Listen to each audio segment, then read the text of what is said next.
A continuación, el doctor Jesús Alonso Segú, es médico naturista, cirujano general, doctor en medicina, experto en vitamina D, primer premio de la Sociedad Española de Investigaciones Óseas y Metabolismo Mineral, miembro del Comité de Ética Asistencial del Área Sanitaria de Puerto Llano y de su grupo promotor. Nos va a hablar de su experiencia en el tratamiento del paciente con úlcera varicosa crónica. Bueno, con úlceras venosas crónicas. Es que está venosas. Cambia. Bueno, es igual.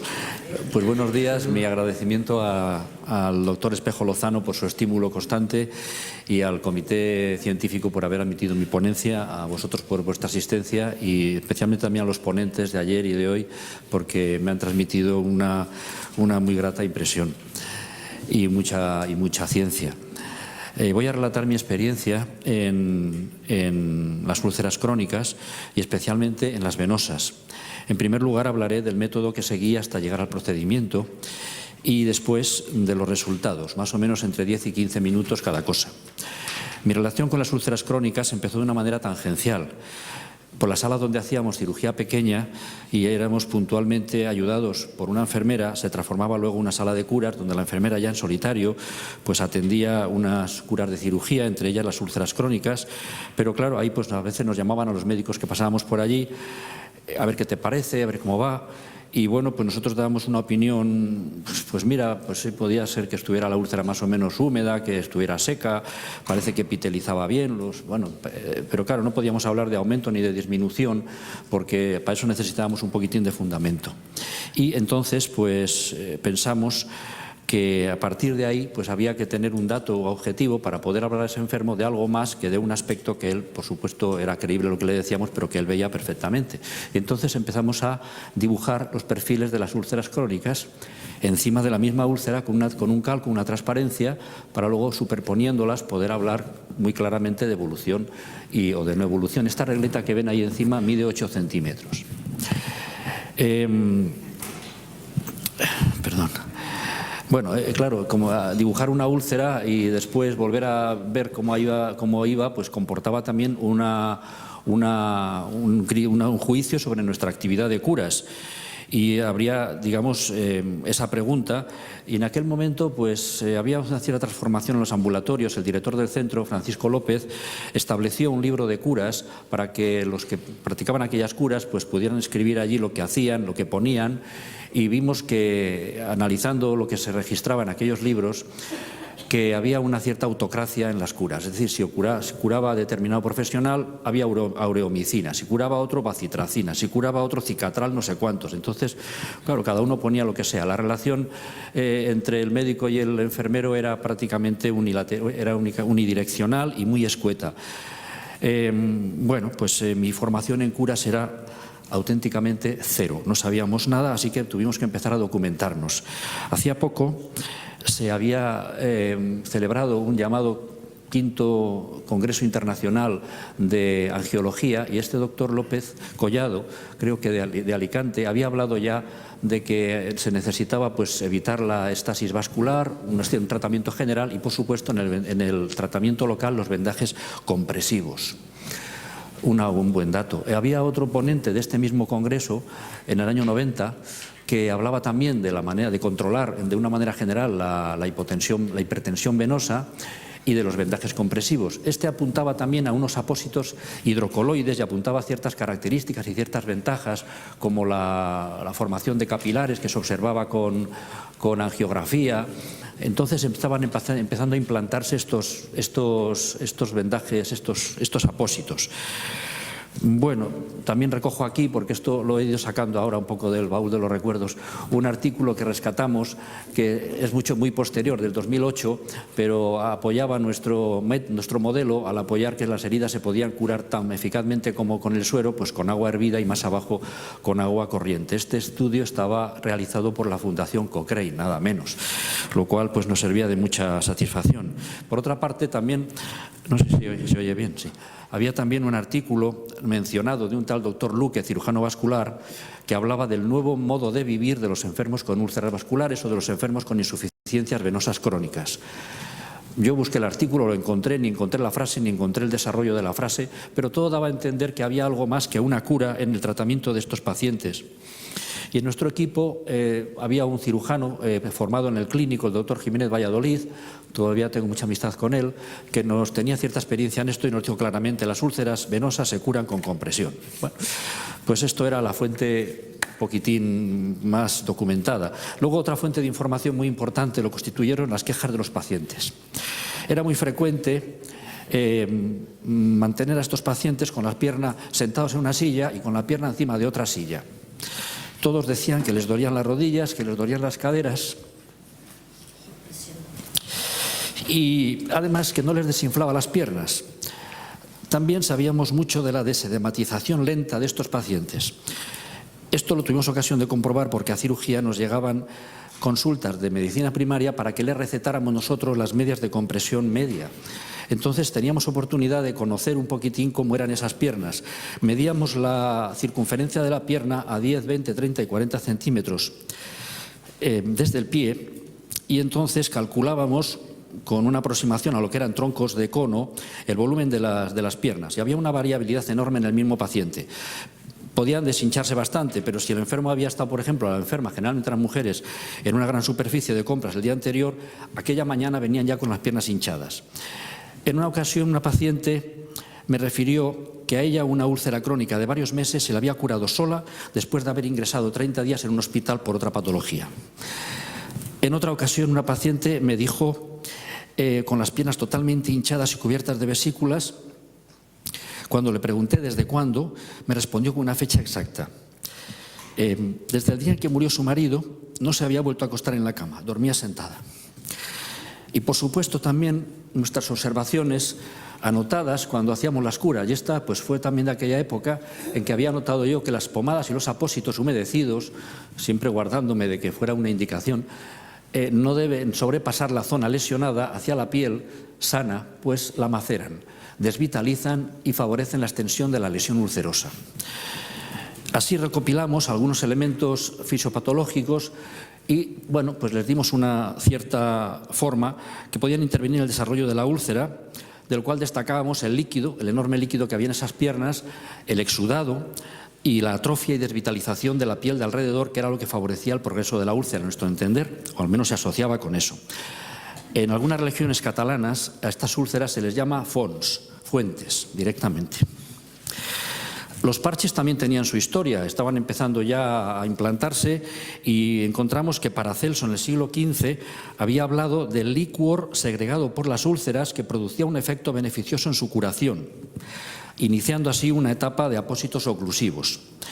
Bueno, con estos conocimientos la cura pasó a ser más fundamentada, ya no podíamos decir que no teníamos base y muy específica, claro, viendo reducciones en un paciente de ellos, pero cierres en ningún caso.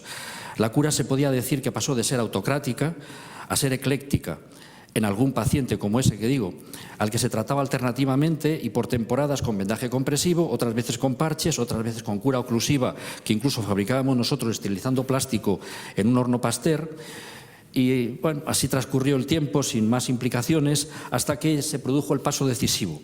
El paso decisivo fue muchos años después, en el 99, se me presentó un antiguo empleado del hospital con una úlcera crónica, rogándome que fuese yo quien le tratase. Había venido otras experiencias, no le había ido bien, era un fumador empedernido de 2 paquetes diarios. Presentaba una úlcera de 10 centímetros de diámetro vertical, la reglita recordaré que mide 8, muy exudativa, en la que protruía de una manera llamativa el músculo tibial anterior.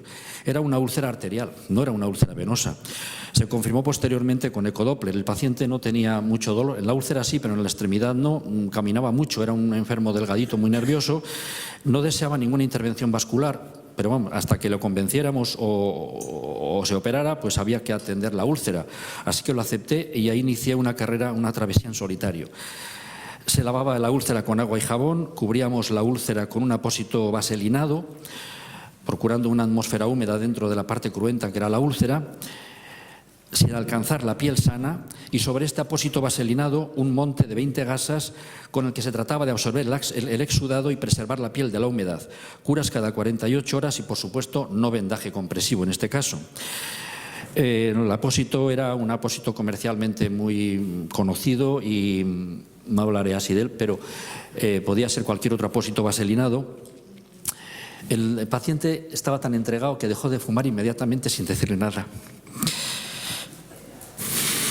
Bueno, pues perfilamos la úlcera y lo mismo al mes, y entre el segundo y el tercer mes advertimos que manchaba mucho, mojaba las 20 gasas y le dijimos que se abusara de estar tumbado, abusara de estar acostado. Y los sucesivos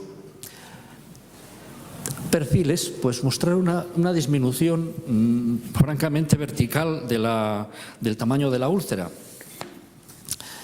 Esto nos animó mucho y nos hizo pensar en otro paso, que era calcular la superficie de estos mapas para poder transmitir este resultado en un lenguaje común. No, mira qué fotografía, está muy bien, porque es que tampoco teníamos el móvil a mano, no existía, ¿no? Entonces, como en tantas cosas, pues vino el auxilio del hermano de una compañera, era un ingeniero, Alfredo Armengol, que mediante un programa AutoCAD pues nos facilitó la superficie de estos perfiles que habíamos dibujado cada mes, y este fue lo que encontramos.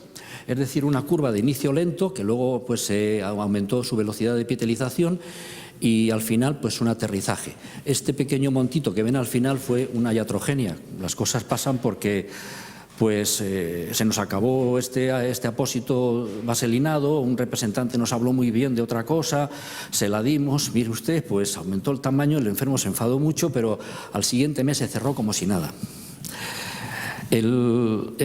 Pudimos calcular, por fin, un lenguaje ya común, que la úlcera se había cerrado a razón de 3,65 centímetros cuadrados por mes de media, y la máxima epitelización había sido de 10 centímetros por mes en el mes de julio. Había que pensar también en la vitamina D, pero como tantas cosas, pues quedaban ahí. Bueno, pues con este resultado tan alentador, y como la mayoría de las úlceras que venían a consulta eran venosas, no eran arteriales, establecimos ya sin muchas dudas un protocolo básico para la úlcera venosa. La idea no era establecer el protocolo como un protocolo definitivo, sino una referencia útil con un método que entiendo yo que era sobrio y, por otra parte, fisiopatológico. No queríamos establecerlo, sino solamente validarlo como un punto de partida para luego comparar otros métodos. Nos lo pintábamos muy fácil, creíamos que lo íbamos a obtener en poco tiempo, pero, en fin, fue difícil. Las úlceras se curaban, salvo excepciones en los diferentes centros de salud, donde se seguía casi siempre nuestro protocolo, no siempre. El protocolo que se recomendaba desde consulta. Nosotros controlábamos la evolución cada mes o cada 15 días según evolucionara y dibujábamos el perfil. El protocolo se les leía al enfermo y se les repetía cada vez que venían a consulta. Había que saber que con el objetivo de disminuir el edema pues era conveniente reposar a lo largo del día. En fin, en periodos. Proponíamos que a lo mejor cuando viniera de la compra se tumbara 30 minutos, cuando viniera y que hiciera la siesta, que por la tarde abusara otros 30 minutos. Dábamos unas pautas un poquitín adaptables a lo que cada uno pudiera hacer. Hablábamos también muy claramente, y lo poníamos en nuestro informe, que no era conveniente esa posición de estar sentado con las piernas extendidas. No le servía para nada, dolía y además se seguían las piernas inflamadas. El protocolo era muy básico. Un lavado con agua y jabón, aclarado con agua, un segundo aclarado con suero. Esto lo pusimos más tarde porque hubo una queja de un pobre hombre que curaba a su hija y entonces le parecía que aclarar con agua, el cloro, bueno, no se preocupe, segundo aclarado con suero. Secado correcto con compresa y luego aplicábamos este tulgraso en el lecho de la úlcera. Además, explicábamos claramente a quien lo curara y al enfermo que lo supiera que no era conveniente que sobrepasara el borde cutáneo, porque la piel sana se macera en el ambiente de humedad, en fin, lo explicábamos. Gasas en montón sobre la úlcera.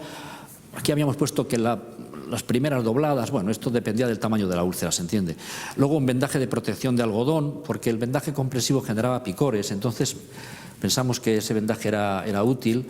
Y luego pues el vendaje compresivo, era un vendaje muy sencillo, no me acuerdo ahora cuál es la marca de la venda, pero simplemente había que estirarla y a la medida que diera ese estiramiento se vendaba, es decir, no se apretaba a muerte, ¿no?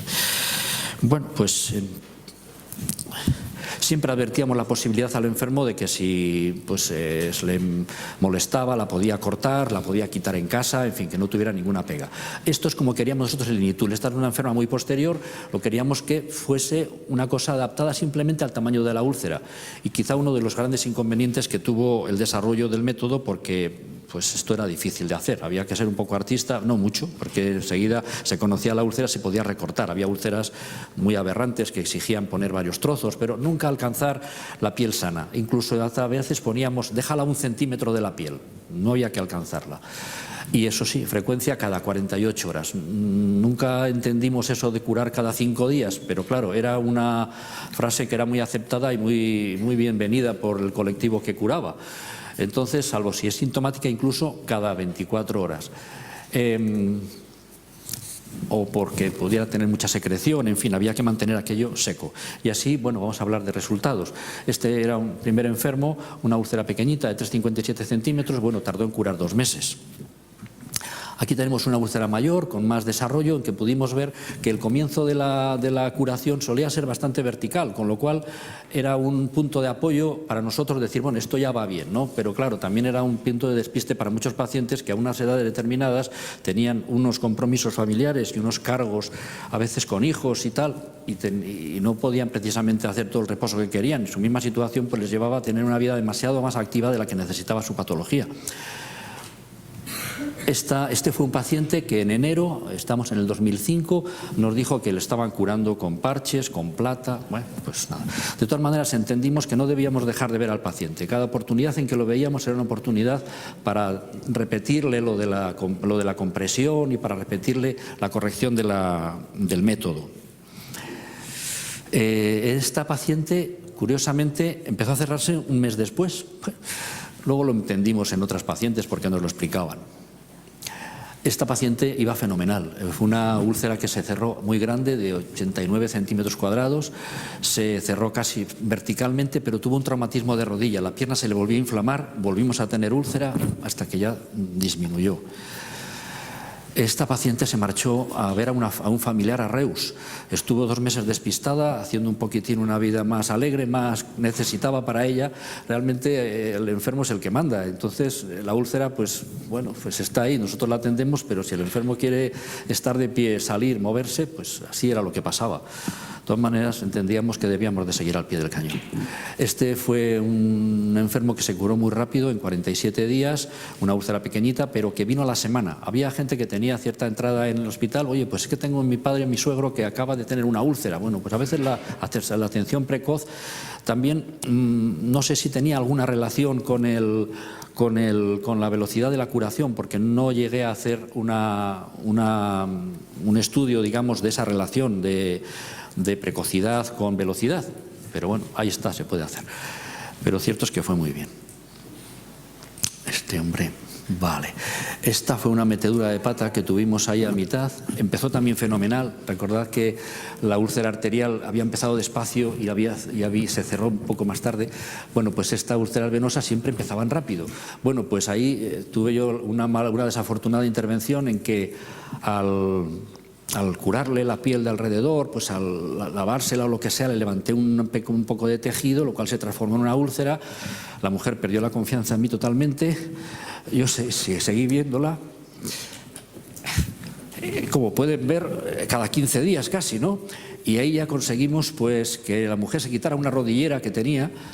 Y en quitarse la rodillera mejoró un poco, luego se volvió a perder. Era una mujer que pese a la edad de 80 años pues era un torbellino, si no la querías no la volvías a ver. Bueno, aquello era hasta que al final ya cuando se vio muy apurada volvió y bueno, ya se cerró.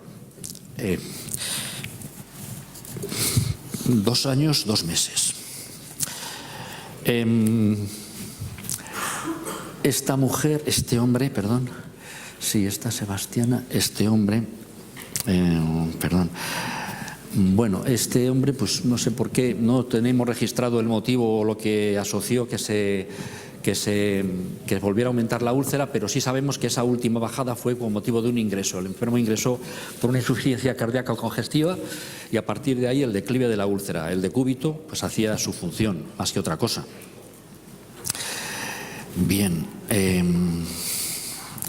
Así aquí.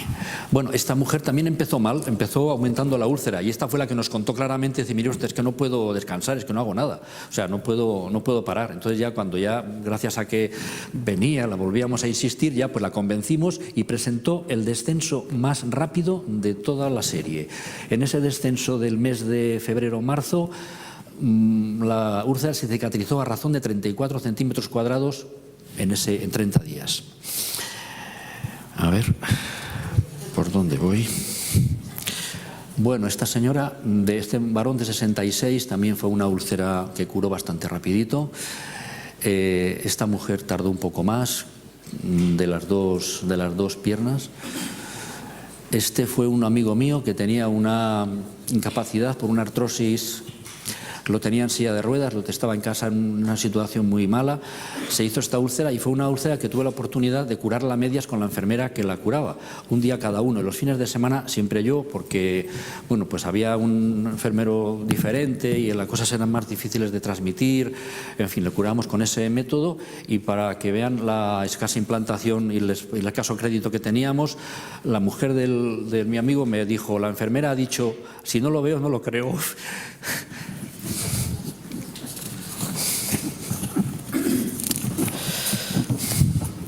En fin, era en estos casos cuando nos poníamos en contacto para demostrar un poquitín que se podía curar de esa manera. Esta otra úlcera, bueno, que fue despacito, muy pequeña. Esta fue también un varón de 53, de 5 centímetros de diámetro. Esta fue una úlcera que fue francamente bien, una mujer de 77 años, una úlcera de 36 centímetros. Como veis, el descenso inicial es muy llamativo en estas úlceras venosas. Y esto fue una cosa apoteósica, en 42 días una úlcera de 18 centímetros. Fue, yo creo que la cura más asombrosa de todas fue esta. Y no hubo fracasos.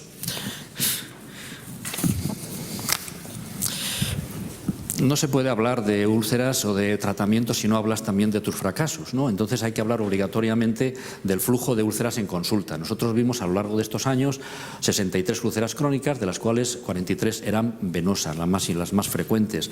De las otras hablaré un poquitín al final, pero francamente fueron bien, es decir, no tuvieron mucho problema. Hubo 14 pérdidas, 4 abandonos, 5 a cirugía vascular.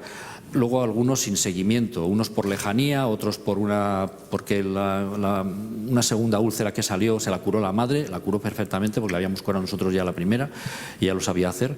Y luego una enferma, de que no se me olvidará en mi vida, que no le hice ningún seguimiento. Pues no sé si porque teníamos una consulta muy llena, cada vez que se presentaba un enfermo de esos eran 25 minutos de entretenimiento y bueno, lo cierto es que no se me olvida mucho ese caso. Luego unos no protocolizados porque eran previos al protocolo o porque se hizo otro protocolo. Había un enfermo que venía de cirugía vascular con una especie de pomadas, también tenía vendaje compresivo y bueno, no tuvimos inconveniente en aplicárselo a nosotros, confiaba en nosotros.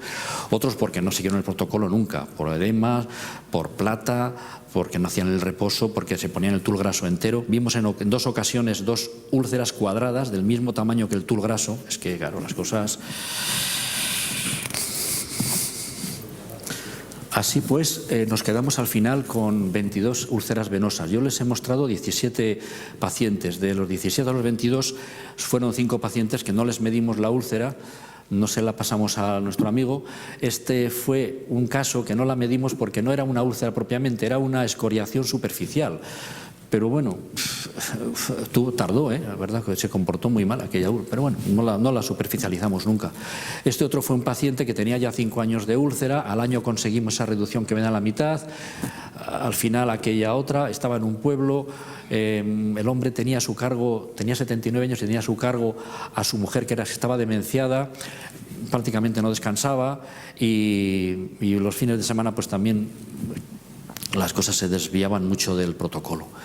Al final conseguimos hace un pocos días, hablamos con el enfermero y nos conseguimos esa, ven la ulcerita ahí está la úlcera. Pero bueno, vean cómo también el resto de la piel, el resto de la pierna, pues hay que cuidarla, hay que lavarla, en fin, las cosas no eran como nosotros queríamos. Esta fue una úlcera que no hizo nunca ni reposo ni nada de nada, los parches los traía como quería y al final se nos despidió con el COVID. Gracias. Este es un enfermo con un hematoma gigante que al final disminuyó un poco, pero falleció. Vean cómo había disminuido. Y este es un hombre que vimos casi al final también de esta temporada, una úlcera como yo no había visto nunca ninguna. Había quien hablaba de amputación.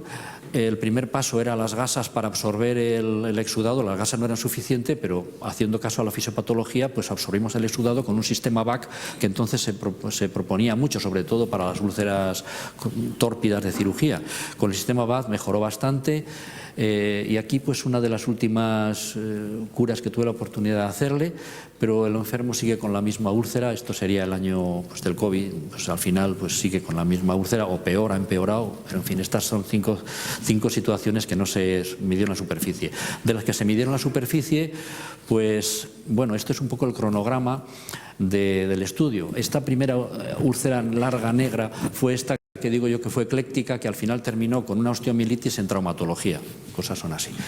Y luego todas estas azules, salvo las dos largas y la última, que fue la que perdimos por COVID, pues todas fueron úlceras cerradas, mayor parte venosas, alguna arterial, en fin, otras cosas. Bueno, pues como teníamos las superficies medidas y las velocidades medias, hicimos la media de todas las velocidades, que se puso en 3,55 centímetros cuadrados por mes. Pero ya ven qué enorme dispersión, la desviación estándar era de 2 y pico, ¿no? Bueno, esto era debido a que, claro, no constituía un grupo uniforme. ¿Por qué? Pues porque bueno, pues se producían esas situaciones, esos incidentes traumáticos, ese dudoso cumplimiento de las recomendaciones generales, gente que tenía familia a su cargo, los protocolos de cura no eran seguidos como queríamos. Claro, lo que no te haces tú, pues tampoco puedes. En una situación, bueno, pues esto es básicamente. Yo he apuntado aquí últimamente porque he querido hacer una revisión, pero malamente pues me han facilitado algunos datos. Fíjense que había cuatro diabéticos. 2 están muy abajo o 5 y 2 están arriba. No era una cosa que pudiéramos decir que tenía gran influencia, al menos en el estudio. Pero fíjense que hay una úlcera 38 miembro inferior derecho y miembro inferior izquierdo que sucede simultáneamente en el mismo paciente. ¿Y qué diferencia de velocidad de cicatrización de una a la otra? A lo mejor es porque una pierna permitía más edema que la otra. Bueno, pues así vimos que la epitelización media, una epitelización máxima que ya os he comentado en la última úlcera, una tendencia a la mayor epitelización, eso lo observamos así de la primera semana de tratamiento, de tal manera que comparada con la ulcerita arterial, que no es más que una, pero bueno, vamos a compararla y si la tenemos para algo, pues las úlceras venosas se cicatrizaban muy bien al principio. Además era un dato fenomenal para saber que iba bien nuestro método. En cambio, las úlceras arteriales pues sufrían, aquella úlcera arterial que tratamos tuvo una epitelización más tardía. De todas maneras, las úlceras venosas cicatrizaban lentamente. Esta es la comparación de la úlcera venosa y la arterial, una quemadura que tuvimos que a una velocidad de 17,84 al mes. Esta es la media, porque claro, al principio cicatrizaba rápidamente. Y una traumática en un hemipléjico que cicatrizó también bastante bien. Bueno, el hemipléjico nos dijo a la semana de estar curándole: sé que me va bien porque no me duele. Y había tenido el hombre experiencias previas, el hombre pues no acababa de acabar. Esta es una úlcera de que quería hablar, era una chica parapléjica de 28 años que no iba bien, no sabemos por qué, le curábamos bien, pero no iba bien.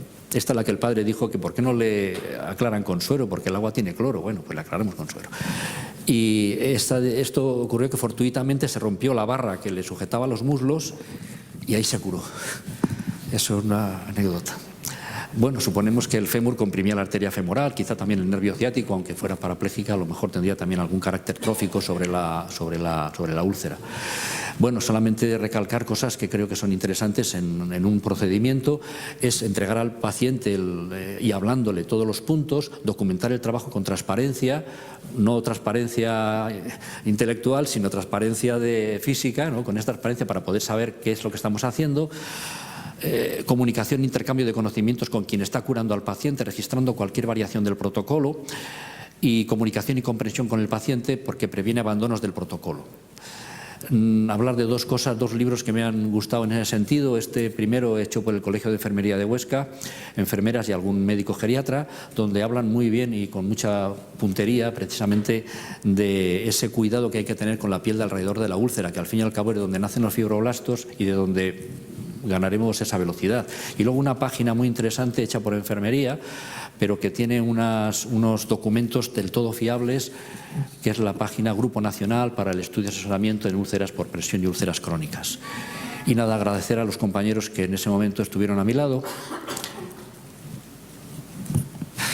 Y nada más, como sé que a veces las dudas vienen 2 días después, pues ahí está mi correo. Muchas gracias.